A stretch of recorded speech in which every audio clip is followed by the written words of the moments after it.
Rosenfeld was equally effective. The extent of the meticulous visual detail throughout the picture is astonishing.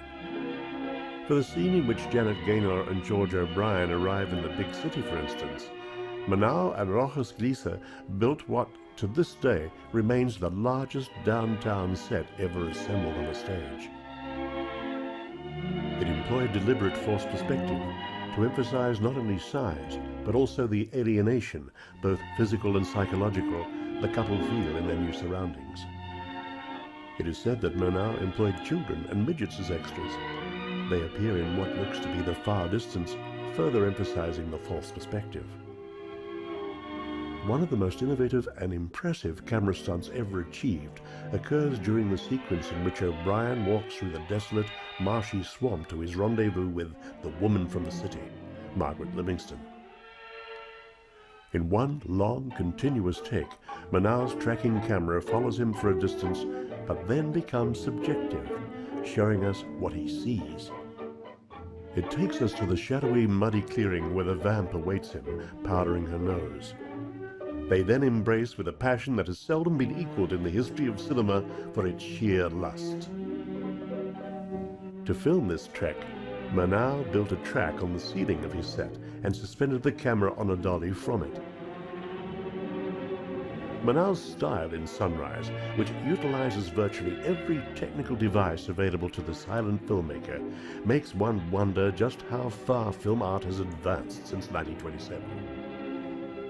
The notion that most silent films represent some kind of apprentice period for the sound era is so utterly dispelled by the dazzling cinematography in Sunrise as to make the very concept of progress in motion picture art meaningless.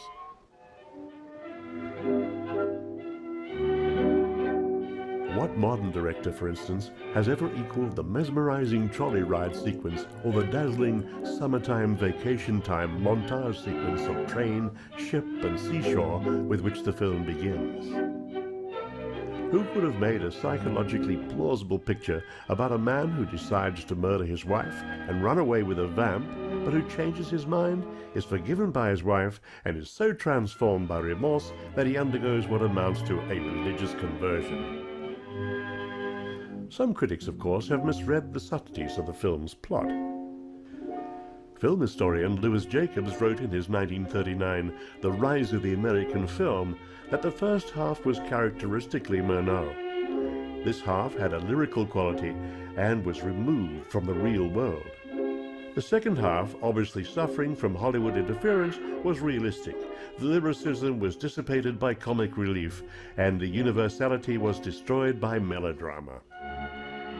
Jacobs' conjecture that Hollywood, or William Fox, interfered with Sunrise is not in accordance with the facts as we now know them to have been.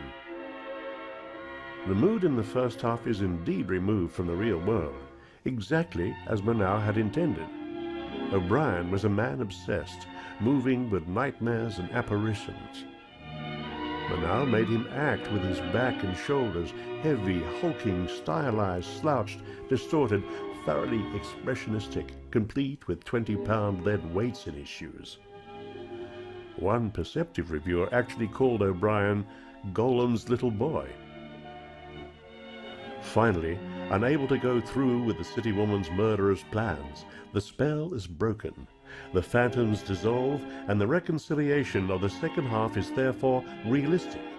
O'Brien's acting correspondingly naturalistic. The mood becomes humorous because the story becomes that of a simple peasant in love with his pretty wife. Similarly, the happy ending, far from being the result of Hollywood tampering, was exactly what Murnau had planned in Berlin right from the beginning. True, the novella did have a tragic ending, but it was the husband, not the wife, who drowned. He could have saved himself, but to save her he sacrificed his own life.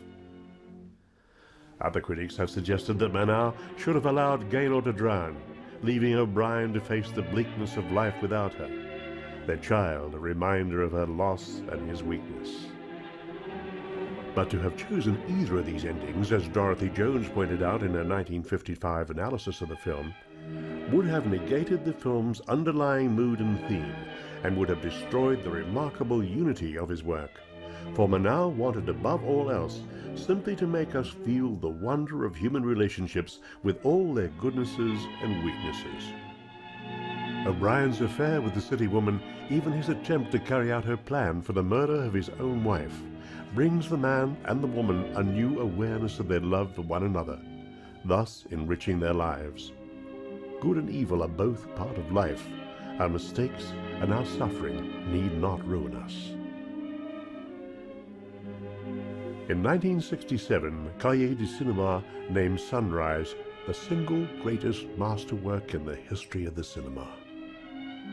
Life goes on, Murnau tells us, sometimes bitter, sometimes sweet, but there is always the promise of the sunrise of another day.